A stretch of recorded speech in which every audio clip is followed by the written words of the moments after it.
So good morning guys और आपके क्रिक exam channel में आप सभी का स्वागत है। तो आज के इस वीडियो में 28 अगस्त के इंपॉर्टेंट करंट अफेयर्स को हम लोग कवर करेंगे।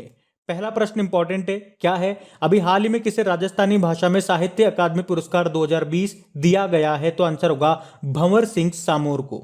अब देखो, ये जो आपके साहित्य अकादमी पुरस्कार है, इनकी शुरुआत होती है, इनकी स्थापना होती है कब? 1954 में।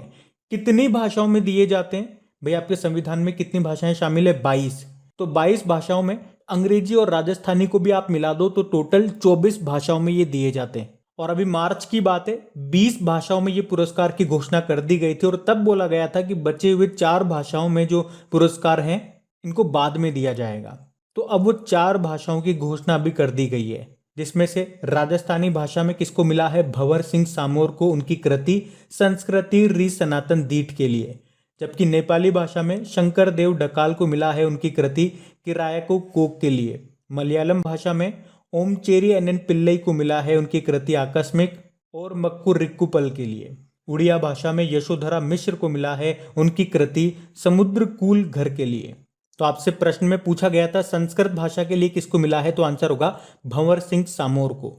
इसके अलावा देखो, टोटल तो आपकी 24 भाषाएं हो गई है। 24 को तो आप याद नहीं रख पाओगे। अगर याद रखना है तो हिंदी का जरूर याद रखना और अंग्रेजी का जरूर याद रखना।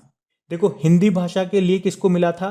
अनामिका को मिला था उनके उपन्यास टोकरी में गन थेरी गाथा के लिए। और अंग्रेजी में मिला था अरुंधति सुब्रमण्यम को उनके उपन्यास, उनके novel when God is a traveller के लिए। इसमें जो पुरस्कार राशि होती है वो दी जाती है 1 लाख रुपए की।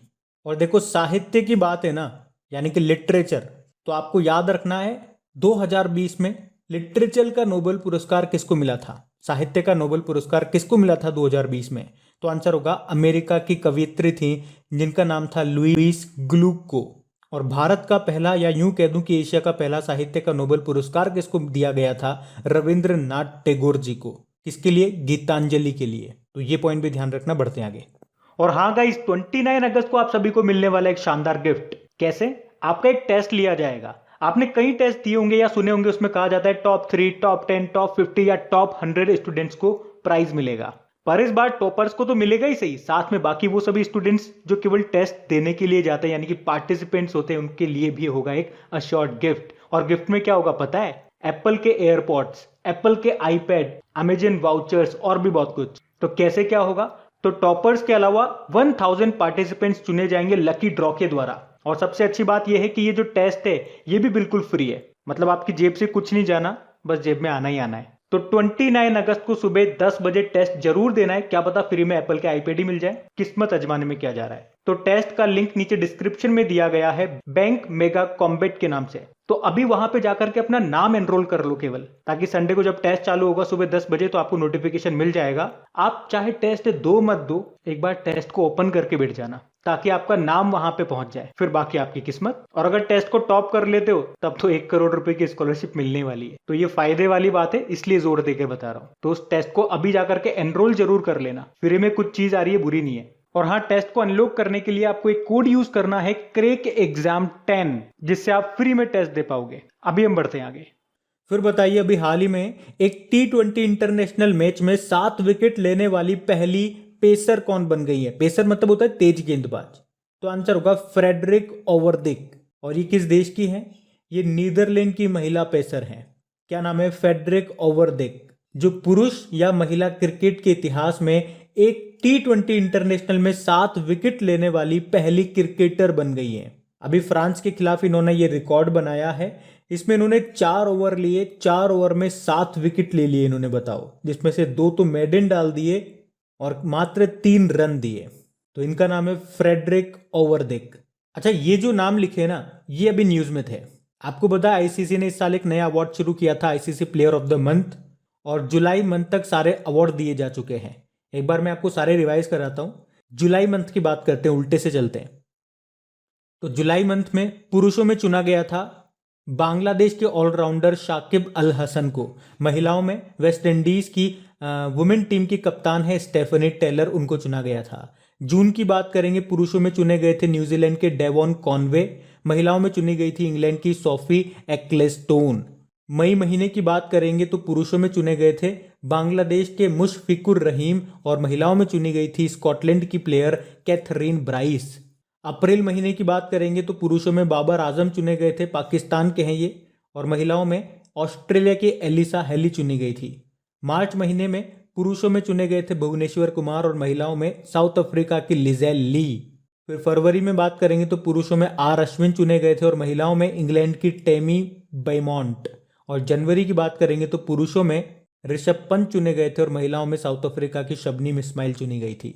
तो ये सारे नाम आपको याद रखने हैं, ये इंपॉर्टेंट नाम है क्योंकि आईसीसी ने एक नया अवार्ड शुरू किया है। जनवरी से लेकर जुलाई तक सारे बता दिए गए हैं कौन कौन है। और इनको याद रखने के लिए आपका क्विज, यहाँ पे क्विज बना करके मैंने अपलोड कर दिया है आपकी क्रेक एग्जाम एप्लीकेशन में जनवरी से लेकर जुलाई तक। तो वहां जाकर के इनकी प्रैक्टिस करते रहो, ये आपको याद हो जाएंगे। और मैंने आपको कल भी बताया था, आज फिर याद दिला रहा हूं, अगर आप में से कोई इस वीडियो को वेरी फर्स्ट टाइम देख रहा है तो जनवरी से लेकर जून तक शुरुआत के 6 महीने के टॉपिक वाइज करंट अफेयर्स की सीरीज हम लोग स्टार्ट कर रहे हैं। और पहला टॉपिक हमने उठाया है बुक का पहला वाला पार्ट आ गया, जिसमें हमने जनवरी से लेकर मार्च तक की सारी इंपॉर्टेंट बुक्स को कवर कर लिया जो भी आपने करंट अफेयर्स में पढ़ी थी। सेकंड वाले पार्ट में अप्रैल से लेकर जून तक हम कवर कर लेंगे। तो फर्स्ट वाला पार्ट अगर आपने अभी तक नहीं सुना है तो सुन लीजिएगा, उसका लिंक आपको नीचे डिस्क्रिप्शन में मिल जाएगा या आपकी क्रेक एग्जाम एप्लीकेशन में भी मिल जाएगा। अभी हम बढ़ते हैं आगे। फिर बताइए, अभी हाल ही में एचएसबीसी इंडिया के सीईओ किसे नियुक्त किया गया? तो आंसर होगा हितेंद्र दवे को। तो अभी हितेंद्र दवे को एचएसबीसी इंडिया के सीईओ के रूप में नियुक्त किया गया है। इन्हें 3 सालों के लिए अपॉइंट किया गया और ये किसका स्थान लेंगे? सुरेंद्र रोशा का स्थान लेंगे ये। बाकी एचएसबीसी इंडिया, इसका हेडक्वार्टर आपको मुंबई में मिलेगा। अभी शांति लाल का नाम आपने सुना होगा, इंडियन बैंक के नए एमडी सीईओ बने। संदीप बख्शी आईसीआईसीआई बैंक के एमडी सीईओ हैं, अभी फिर से रीअपॉइंट कर दिया गया है इनको। और एन वेणुधर रेड्डी की बात करेंगे, ऑल इंडिया रेडियो के डायरेक्टर जनरल बने ये। अच्छा, फिर बताइए, अभी हाल ही में किसे पंजाब के राज्यपाल का अतिरिक्त प्रभार दिया गया है, एडिशनल चार्जेस? तो आंसर होगा बनवारी लाल पुरोहित को। अब आप ये बताओ, बनवारी लाल पुरोहित ये कहाँ के राज्यपाल हैं? ये तमिलनाडु के राज्यपाल हैं बनवारी लाल पुरोहित। और आप जानते हो अभी तक पंजाब के गवर्नर कौन थे? वीपी सिंह बदनौर थे। तो अभी उनका कार्यकाल समाप्त हो गया, तो उसके बाद तमिलनाडु के जो गवर्नर है बनवारी लाल पुरोहित, उनको पंजाब के गवर्नर और चंडीगढ़ के प्रशासक यानी कि एडमिनिस्ट्रेटर का अतिरिक्त प्रभार, एडिशनल चार्जेस दिया गया है। तो इनका नाम आपको याद रखना है। बाकी थावरचंद गहलोत अभी कर्नाटक के नए गवर्नर बने थे। मंगू भाई छगन भाई पटेल मध्य प्रदेश के नए गवर्नर बने।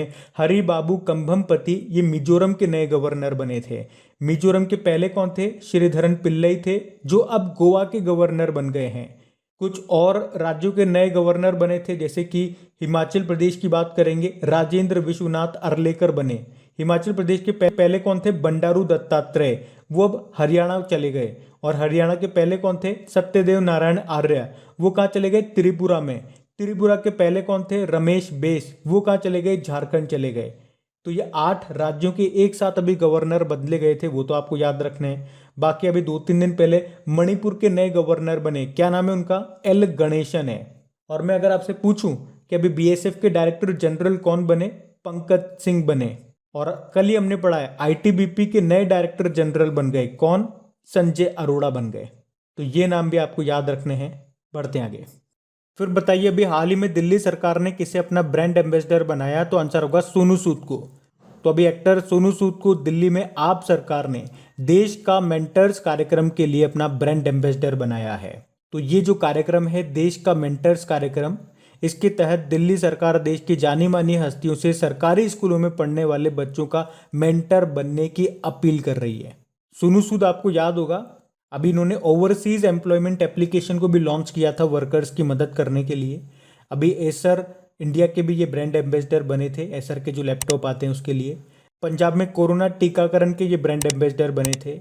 जिस तरह से कोरोना पीरियड में इन्होंने लोगों की मदद की थी, उसके लिए यूनाइटेड नेशन डेवलपमेंट प्रोग्राम ने स्पेशल ह्यूमैनिटेरियन अवार्ड से इनको सम्मानित किया था। फोर्ब्स ने लीडरशिप अवार्ड 2021 दिया था इनको। बाकी विद्या बालन, जम्मू कश्मीर के गुलमर्ग में एक फायरिंग रेंज का नाम इनके नाम पे रखा गया। नारायण कार्तिकेयन भारत के पहले फार्मूला 1 ड्राइवर हैं ये। अभी जेके टायर्स एंड इंडस्ट्रीज के ये ब्रांड एम्बेसडर बने हैं। तो ये नाम भी ध्यान रखना। बढ़ते हैं आगे। फिर बताइए, अभी हाल ही में महिला समानता दिवस कब मनाया गया? तो आंसर होगा 26 अगस्त को।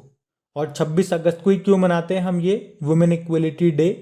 तो 26 अगस्त 1920 को अमेरिका ने महिलाओं को वोट डालने का अधिकार दिया था, तभी से इसे हम मनाते आ रहे हैं। तो आप कह सकते हो इस बार हमने ये कौन सा दिवस मनाया, कौन सा संस्करण मनाया, 101वां संस्करण मनाया इसका।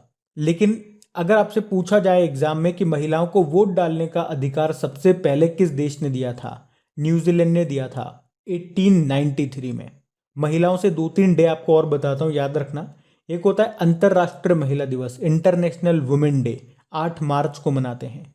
एक राष्ट्रीय महिला दिवस आप जानते ही हो, नेशनल वुमेन डे 13 फरवरी को होता है। सरोजिनी नायडू जी की जयंती होती है इस दिन। सरोजिनी नायडू जानते हो ना, भारत की पहली महिला राज्यपाल थी ये, उत्तर प्रदेश की।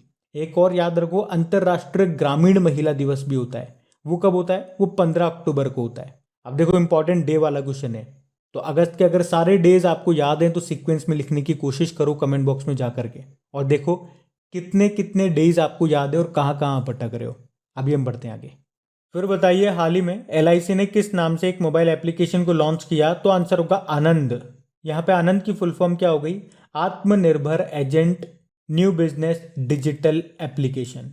तो अभी LIC ने जीवन बीमा पॉलिसी करने के लिए एजेंटों के लिए एक डिजिटल एप्लीकेशन को लॉन्च किया है जिसका ही नाम है आनंद। मतलब LIC की बीमा पॉलिसी का जो रजिस्ट्रेशन है वो अब ऑनलाइन हो जाएगा, पेपरलेस हो जाएगा इस एप्लीकेशन के थ्रू, और ये एप्लीकेशन एजेंटों के लिए है। और ऐसा भी कहा गया है कि ऐसा करने से अब बीमा पॉलिसी लेने वालों की संख्या में भी बढ़ोतरी मिलेगी।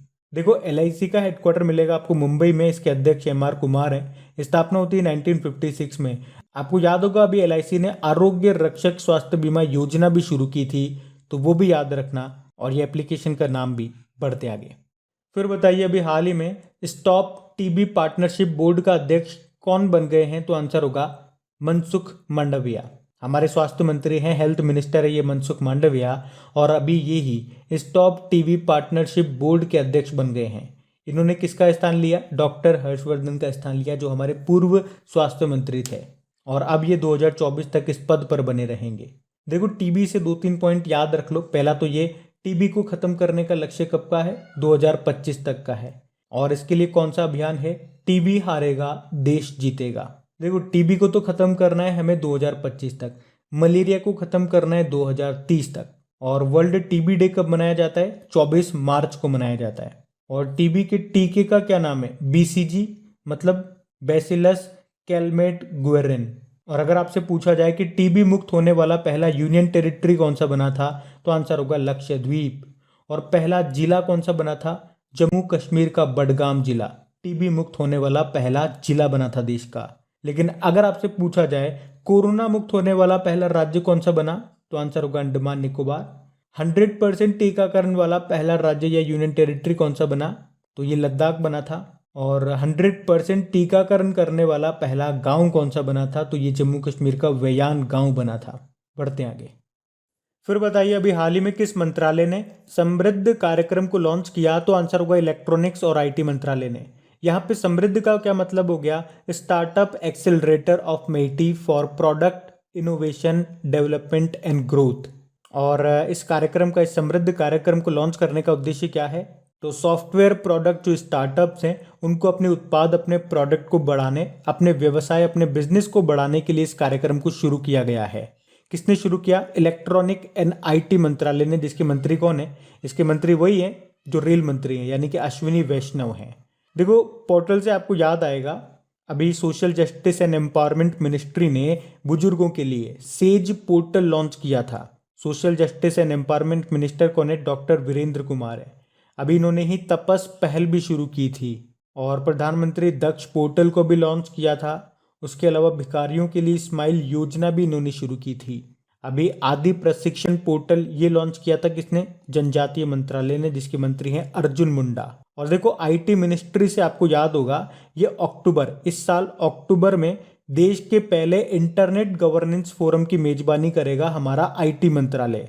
इसकी थीम क्या रहने वाली है? Inclusive internet for digital India.